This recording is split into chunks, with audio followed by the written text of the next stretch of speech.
the remains of a man in scaly armor, an ancient weapon in Norway, a drum over 5,000 years old, the oldest drinking straws in the world, and dozens of mysterious human remains you will see in this video. Watch the video until the end. Hi friend, you're on the KirTop channel.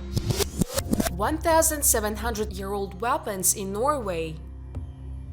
A group of archaeologists have announced the excavation of several caches made more than 1,700 years ago by deer hunters in Norway. Melting ice also revealed several arrowheads and several spear sticks. If you want to kill a reindeer with a bow and arrow, you need to get as close as possible. However, in the sand-grown mountains in western Norway, the hunters had nowhere to hide, so they had to build a shelter. The archaeological team found 5 arrows, 3 of which date back to between 300 and 600 AD. The other 2 arrows probably date from the 1st millennium BC. For years, Pillow and his team have scoured the mountains of western Norway looking for artifacts exposed by melting glaciers. This particular site was discovered in 2013, and the first excavations were carried out in 2018. The researchers plan to continue their search by surveying the nearby mountains. However, this is obviously not the first time that the melting of ice has allowed the discovery of ancient artifacts. In 2011, a passage was discovered that was used by the Vikings over 1,000 years ago. At that time, the team stumbled upon an incredibly well-preserved woolen tunic that was worn around 1,600 years ago. In 2020, a team of archaeologists also announced the discovery of hundreds of bones, deer antlers, and dozens of arrows in the Jotunheimen Mountains, also in Norway, linked to global warming. More recently, 7 years after a ski was discovered on the Digerwarden ice, the team also stumbled upon a second ski making up the oldest pair of skis ever found. Stone Age culture discovered in China.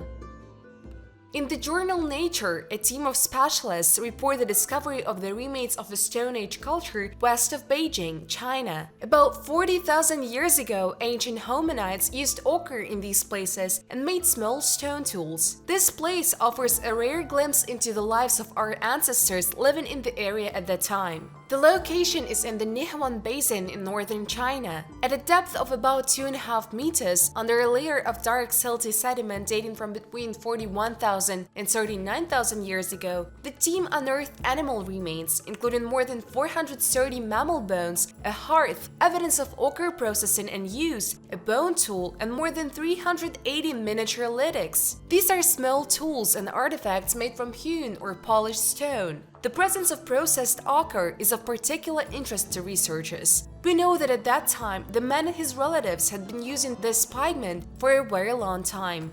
Evidence of ochre processing at Bay includes 2 pieces of ochre with slightly different mineral compositions. The researchers explained that they found those artifacts in close proximity to each other, resting on a patch of reddened sediment. Based on the available data, they cannot yet determine exactly how this pigment was used. However, traces of ochre may have appeared on several stone tools at this location. The nature of these tools suggests that the pigment may have been used as an additive in the processing of hides or as an adhesive for attaching handles to stone tools. However, it is possible that this ochre could also have been used for symbolic purposes, such as cave painting or body painting. One question remains unanswered. What archaic hominids occupied the site 40,000 years ago? Some evidence points to Homo sapiens, although no human fossils have been found at the site. Modern human remains have been found at a younger site about 110 kilometers away, as well as at another site in the region, Upper Jukadian Cave.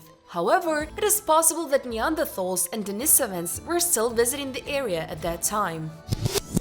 Drum over 5,000 years old. A 5,000-year-old chalk sculpture discovered in East Yorkshire has been called the most important piece of prehistoric art found in the UK in the past century. The item, whose purpose has not yet been determined, will soon be on display in the British Museum. It is one of 4 known representatives of this genus. The remaining 3 Folkestone drums were discovered in 1888 at the burial site of a child in North Yorkshire, about 400 kilometers from Stonehenge. Since then, all of them have replenished the collection of the British Museum. They are now considered one of the most famous and mysterious ancient objects ever discovered in Britain. Relatively little is known about these famous Falkland drums, but a new specimen discovered less than 30 kilometers from the village of Burton Agnes may help researchers. According to The Guardian, this new drum was recovered in 2015 from the graves of 3 children buried side by side with their hands touching. The artifact was placed over the head of the older child, along with a chalk ball and a polished bone pin. The burial place is located about 380 kilometers from Stonehenge. Like the other 3, this new drum, adorned with stylized human faces and geometric patterns, was cut from local chalk. Apparently, it was not a functional musical instrument. This object, like the other 3, is carved from a single piece of chalk and does not have an internal resonant cavity. According to archaeologists, it may have been created as an artistic sculpture and may have served as a talisman to protect the dead children it accompanied. Dozens of headless skeletons.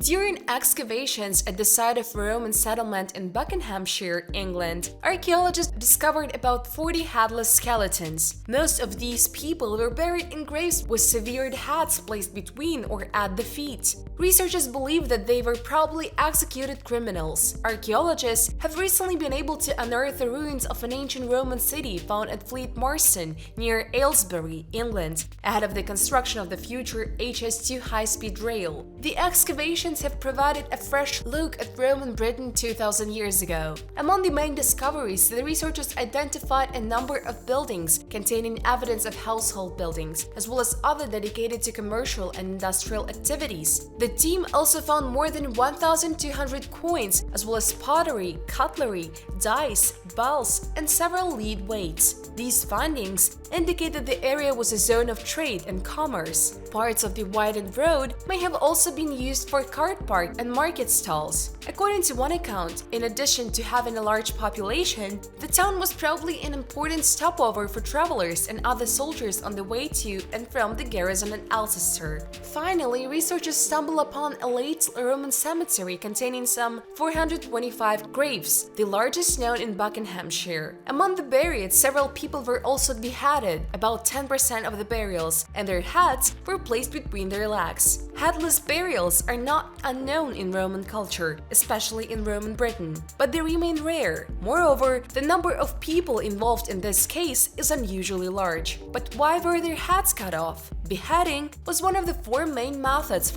of execution sanctioned by Roman law, and was a popular choice among legislators throughout Roman Britain. Supporting this hypothesis is the fact that some of these people appear to have been stabbed from behind with a very sharp blade while on their knees. One of the most surprising details is that these graves are no different from others. These people are buried with the usual types of grave furniture, sometimes even in coffins, and mixed with other bodies in cemeteries. It is assumed that the relatives of the victims probably wanted to bury the head next to the rest of the body so that the soul would descend to the underworld and not linger near the corpse, chasing the living. On the other hand, they may have also feared that the corpse might pack up and leave the grave, which explains why the head was placed far from the neck.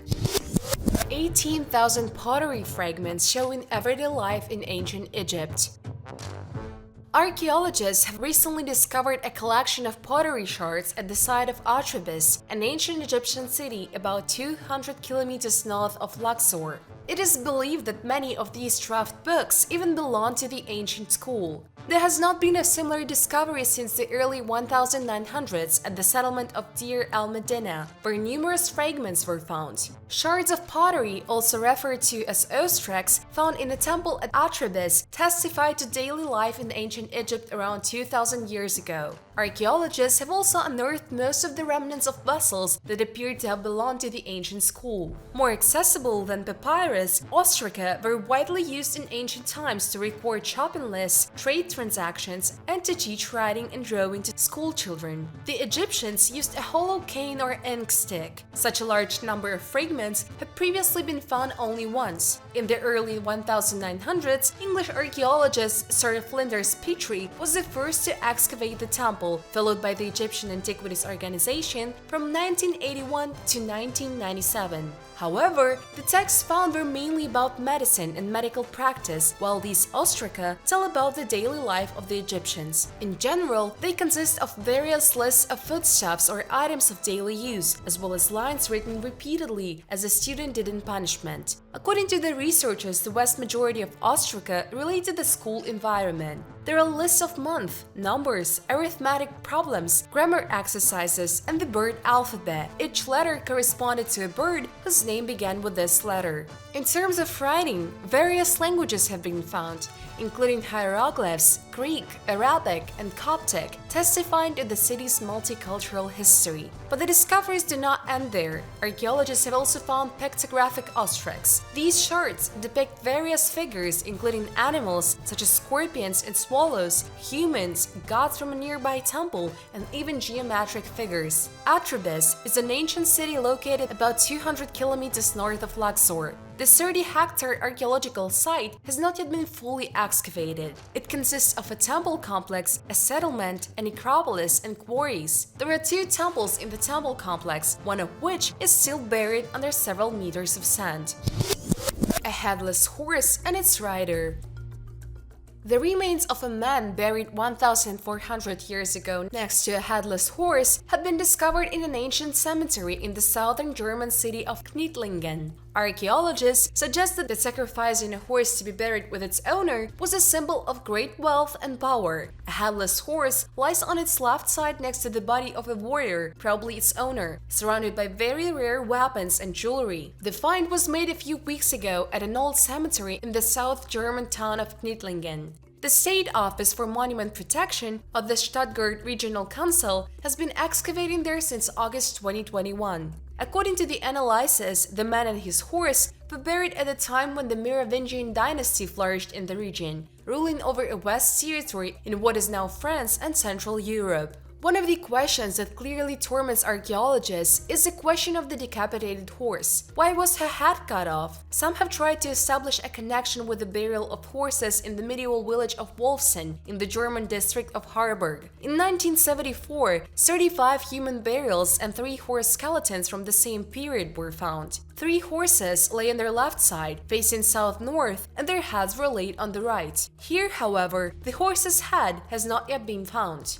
Why did the early medieval Merovingians bury their dead soldiers along with their horses? Archaeologists agree that sacrificing a horse and burying it with its owner was a symbol of great wealth and power. During his lifetime, this person probably served the kings of the dynasty. The perfectly preserved skeleton of a headless horse next to the body of this warrior is just one of 110 graves excavated at the site. Other graves contain the remains of other people from around the same period. Some of them were found with rich grave goods. For example, a woman was buried with a golden brooch, and some men lay with weapons such as swords, spears, shields, and arrowheads. Researchers will continue to study this place. Further anthropological work will be done on this rider's bones and teeth to learn more about his age and health at the time of death, as well as the causes of his death. The world's oldest drinking straws.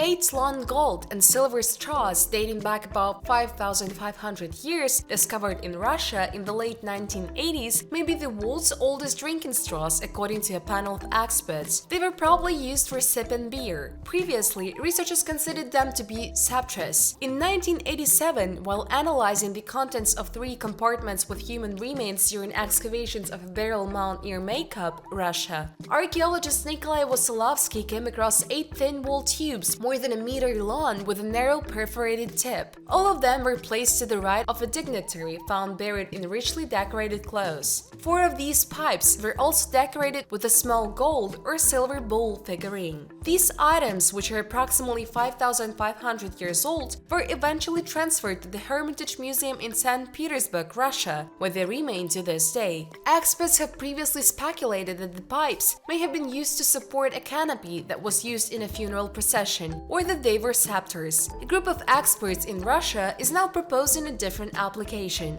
These tubes were actually straws for sipping a drink, probably beer from a common can. A large container found near the scene could hold 7 pins for 8 people. The researchers confirmed their hypothesis by finding barley granules inside one of the straws, as well as phytolith of cereals and linden pollen grains. It would not be surprising if the Mycopians of the Bronze Age used fermented barley. The practice dates back over 13,000 years, and large-scale breweries began to appear in Asia during the 5th and 4th millennia BC. In addition, it is important to note that the ends of these straws were fitted with metal sieves. According to the authors, these structures were probably used to filter impurities. In those days, beer was thicker and sometimes contained sediment. They also bear a striking resemblance to those found on Sumerian drinking straws. It is known that the ancient Sumerians of the 3rd millennium BC drank beer from common containers. Finally, so far the oldest evidence of drinking straws dates back to 5-4 millennia BC,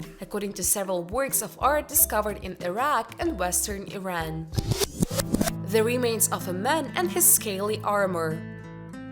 About 2,500 years ago, a man from northwestern China was buried wearing armor made from over 5,000 leather scales. This type of elaborate military clothing is very rare in historical documents. An anthropologist team reports an exceptional discovery made during excavations at the ancient Chinese cemetery of Yanhai, located near the city of Turfan on the edge of the Taklamakan Desert. Since 2003, researchers have analyzed more than 500 burials, finding continuous occupation for almost 1,400 years since the early 12th century BC. One of these burials contained the remains of a man in his 30s, buried with several artifacts including scaled armor. This is a very rare find. Another such armor was discovered in the ancient Egyptian tomb of King Tutankhamun, dating back to the 14th century BC. Another well-preserved example, exhibited at the Metropolitan Museum of Art in New York, dates back to the 8th-3rd centuries BC. The research team calls it bionic armor, as it is inspired by nature.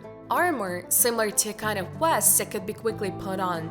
This is a versatile defensive clothing, lightweight and very effective for army soldiers. Armor reconstruction revealed 5,444 small leather scales and 140 larger scales. All of them were arranged in horizontal rows and connected with leather cords passed through incisions. The armor has been worn since 786 BC, according to radiocarbon analysis of a planthorn's second site, to 543 BC. At that time, it must have weighed about 5 kilograms. According to researchers, the scaled armor was sometimes worn to protect chariot drivers and other horsemen in Western Asia. The armor mainly protected the front of the torso, thighs, left side, and lower back. Its defense on the left side allowed the wearer to easily manipulate the right hand. The width and height can also be adjusted. However, apparently it was not made in China. According to the British Museum, it is more likely to be Neo-Assyrian military equipment dating from the 7th century BC. Some important questions remain. Was the wearer of the armor a local warrior in Assyrian service, or did he steal the armor from someone else? Was he himself an Assyrian or a native of the North Caucasus who somehow ended up in Turfan? Leave your comments below the video and share it with your friends. I will answer all kind comments. Thanks for your views. Bye everyone!